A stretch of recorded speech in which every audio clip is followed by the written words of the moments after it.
So I'm Rhoda Trimingham from Loughborough University.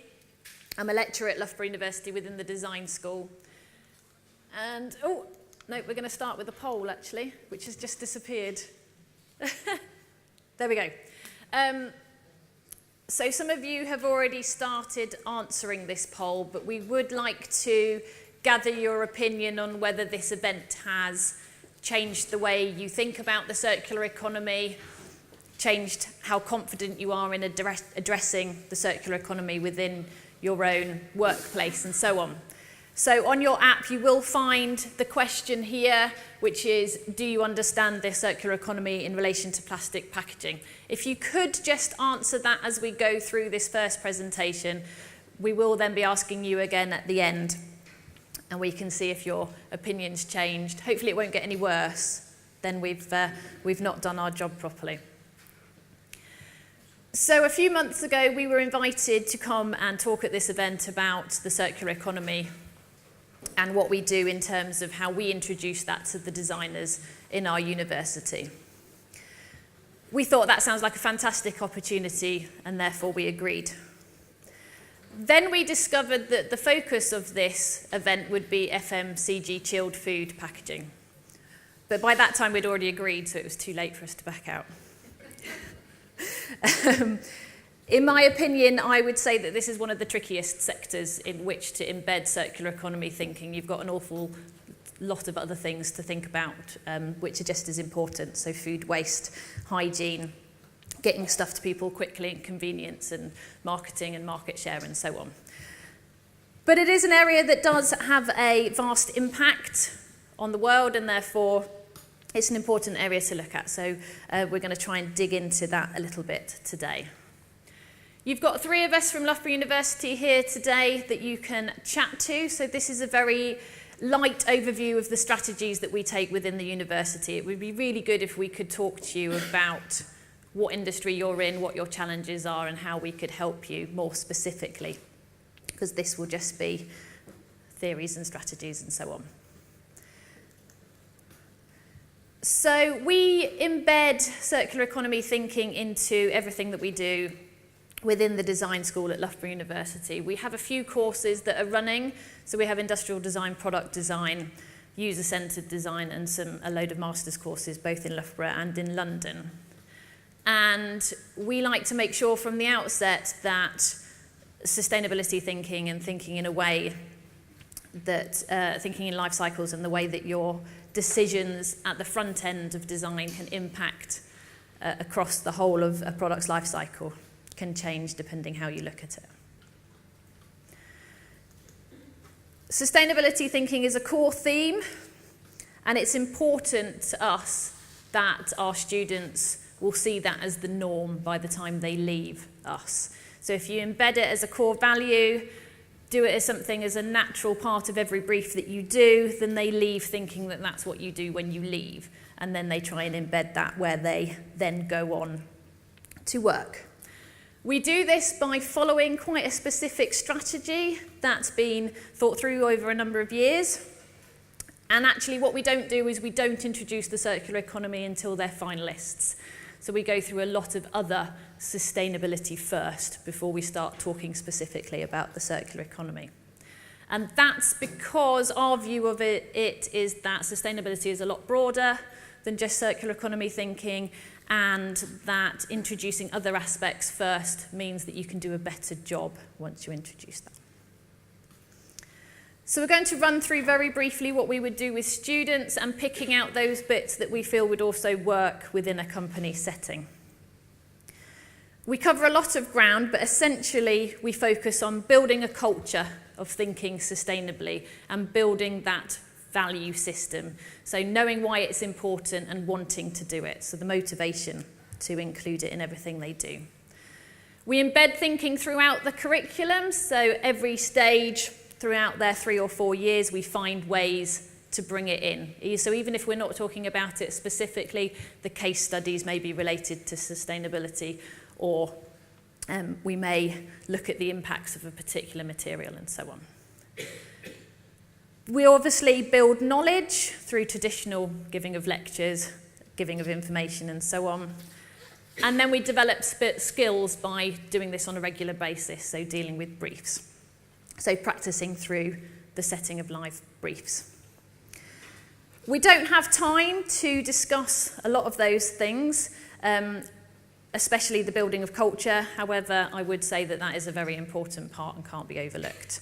You can't get people to do something unless they want to do it, I've found over the years, as much as you'd like to. But we're not going to cover that today. We're not going to talk about knowledge too much either, because again, we can't fit that into 20 minutes. But again, it's about imparting what you need in order to make those decisions. So we're going to look at how we develop the skills of thinking in a circular economy way. So the first thing we introduce to our students is thinking in life cycles. If you think in life cycles, then you can start introducing the basics of eco-design, which is essentially turning off the tap, if you like. We then look at other ways that we can look at design instead of the traditional way that they may have looked at it before they've come here. So looking at taking a systems and services view, problem reframing, taking a collaborative and global approach to what they do, and looking at user behaviour, the way consumers act with their product. So life cycle thinking is very important to us. Believe it or not, a lot of the students that come here just see the product within the use phase. They just, that's what they're used to. That's when they've had interaction with the product, that they don't really realise that it goes through raw materials, through manufacture, through distribution, and so on. It also allows us to bring in the basics of good, sustainable design. As an analogy, if you've got a flood in your house, the first thing you would do is turn off the tap before you start dealing with the water. So we can look at water in extraction in terms of raw materials, where you're mining, the effect that that has on human and habitats and so on. We can look at the energy in manufacture. We can look at the number of different materials and so on. We can look at how heavy it is in distribution and the space that it takes up and whether that's efficient, whether it needs consumables or not in the use phase, and how different ways of using it can affect its impacts, and whether it can be recycled and so on. I'm sure you lot all know this, but it's really important to get those basics. I'm sure you've all heard of the R's, so refuse, reduce, recycle, and so on. We embed this right from the get-go. It makes good design sense for our students as well. They can make things cheaper, they can make things better by introducing this type of thinking. We also introduce them to very basic designer-friendly life cycle analysis. We do use more complex systems such as SEMA Pro and so on when we're used in consultancy with companies. We had a stage where we brought it into our designers, our student designers. They didn't use it beyond when we were teaching them. So if we were marking their use of SEMA Pro, they would use it. Beyond that, they didn't give a damn because it was very numbery and took hours. So we brought in some simple systems. So this is something called the eco indicator. It takes about 40 minutes to do. It's not very accurate, but it gives you an idea of where the impacts are within your life cycle.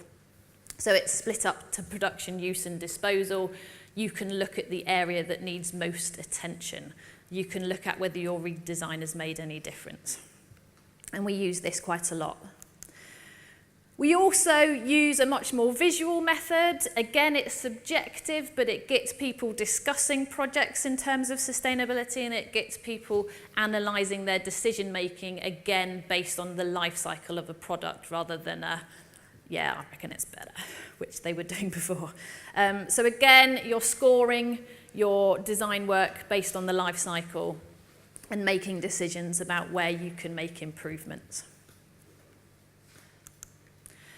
We then go on to step back from traditional design something, review it, can you make it better approaches, to look at more service and systems approaches.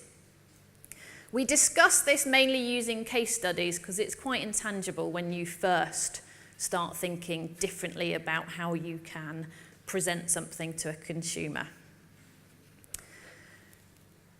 We can plot these on a line from being more product-based through to being more systems-based.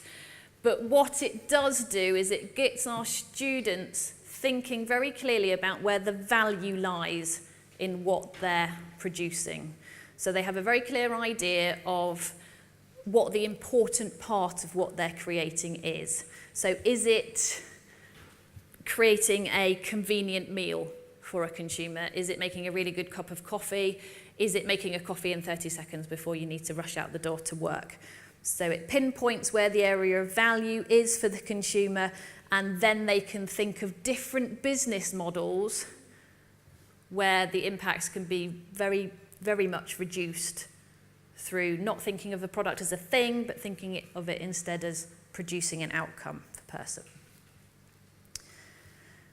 And we introduce different ways of thinking of that. So we can have use-orientated systems, such as shared systems, leasing systems.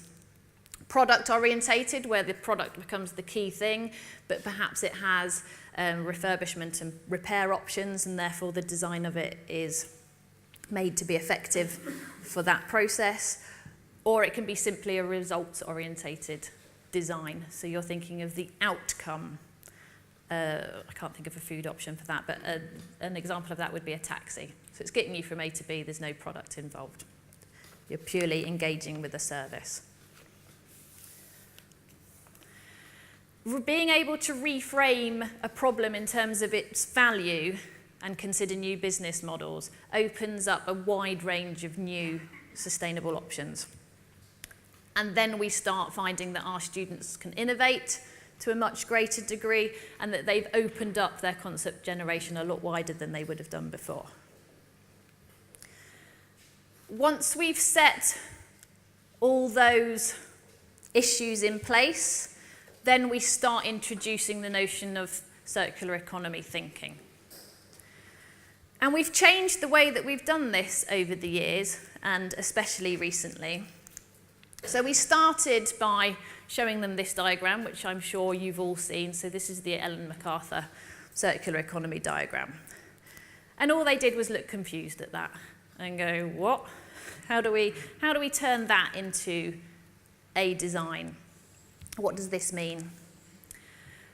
So then we showed them this, which is again from the Ellen MacArthur Foundation, and we linked it to the water cycle and said, well, you know, can you make the water cycle? Can you match that in a product cycle? And they understood that a bit better, but they couldn't turn that into action. So then we related it to the life cycle that they'd already seen. And this is the Ellen MacArthur stuff just written down, essentially. And this linked it to the skill set and what they understood to do. So design for repair, design for reuse, remanufacture, refurbishment, and recycling. And then they knew exactly what to do. They thought, that's fine, we can generate concepts with this now.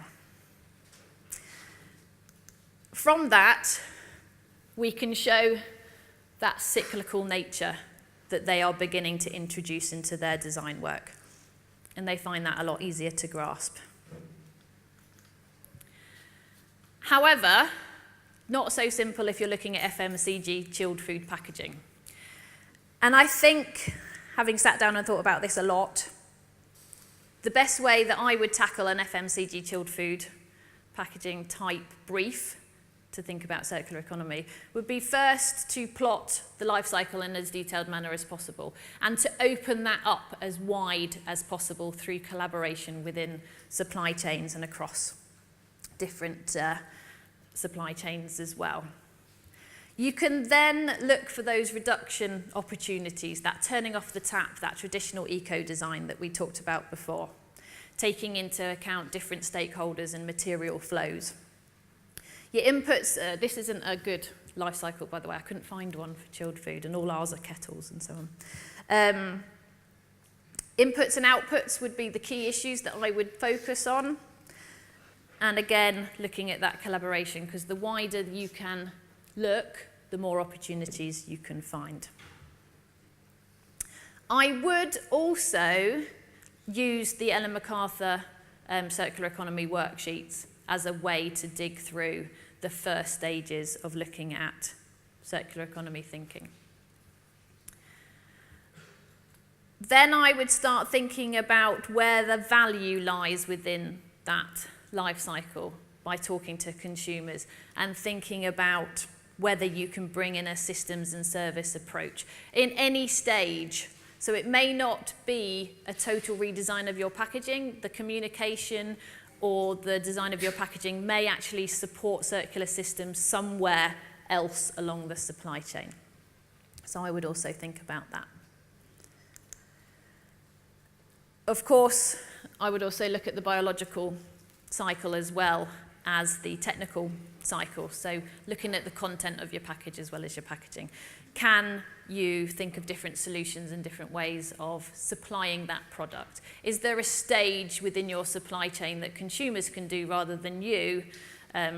So you're presenting it as a powder rather than a liquid, or a solid rather than a powder, and so on.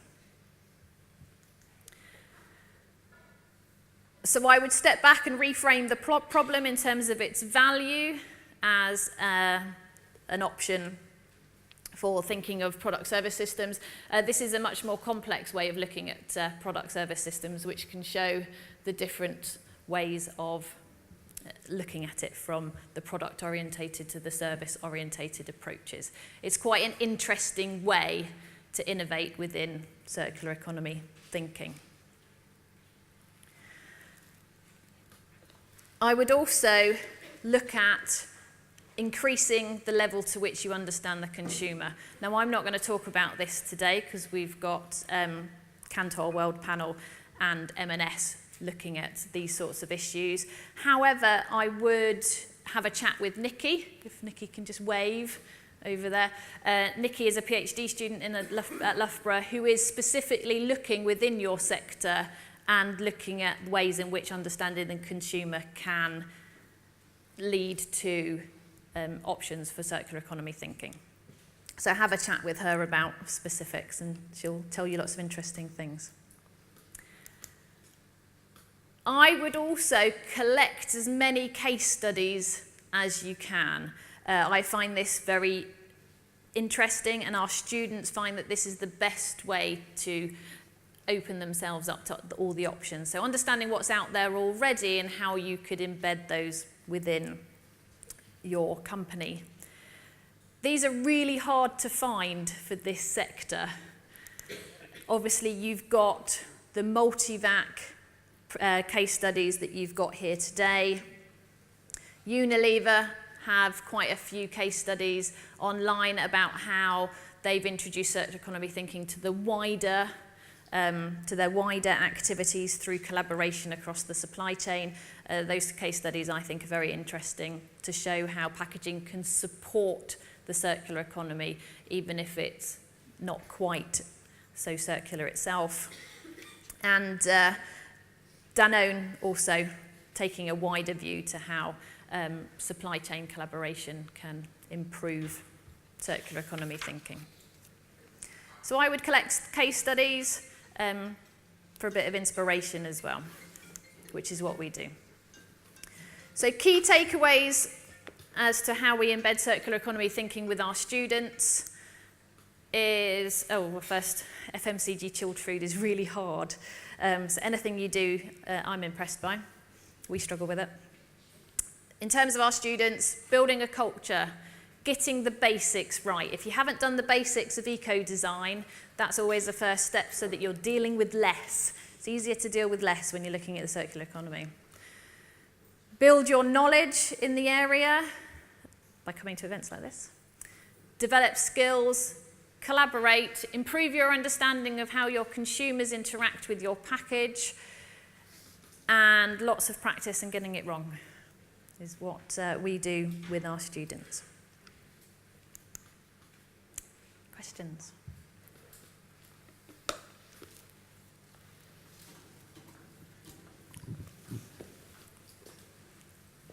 Fantastic. That's good. I will pass you. Oh. Sorry, late as usual. So how would businesses without an internal design resource go about getting an external resource to help them with design principles for the circular economy? Well, you could definitely talk to us. So we have a number of mechanisms to which we can collaborate with companies.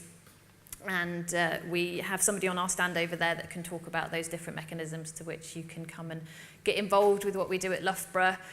I would also collect case studies and do that mapping of your life cycle and using the Ellen MacArthur worksheets as a way to start thinking about it and then bring in that outside expertise when you've got an idea of potential that you want to discuss.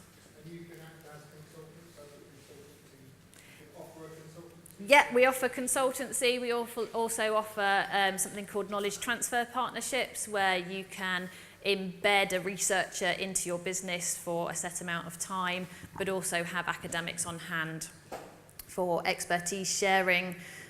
We can also do short projects. We can help get funding from grants to involve people with universities as well. So what we do as well, we don't just do it with the design school, we also do it with manufacturing and the business school and chemistry and so on. So we can embed the right expertise that you require as well. Hi. How much of your curriculum is designed specifically with the circular economy in mind compared to, say, 2 years ago? What we've done this year is we've just moved to circular sustainability being core. So before then, it's always been an optional module, so you've taken it if you've been interested. But now we run it through the courses that all our students have to go on. As a percentage, I would say probably about 20%, but what we do find is that that's taught content. We find that our students will then, as you go through the year, start embedding it into other modules without really thinking that they've done it, which is the plan.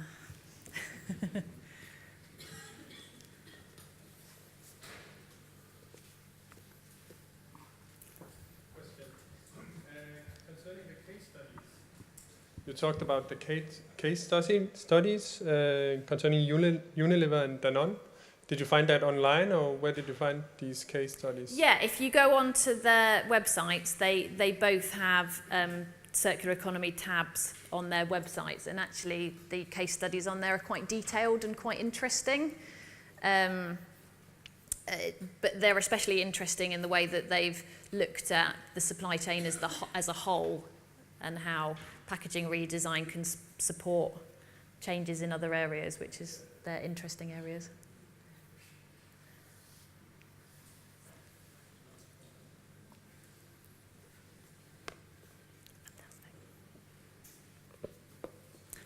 Okay, I think it's Kevin next.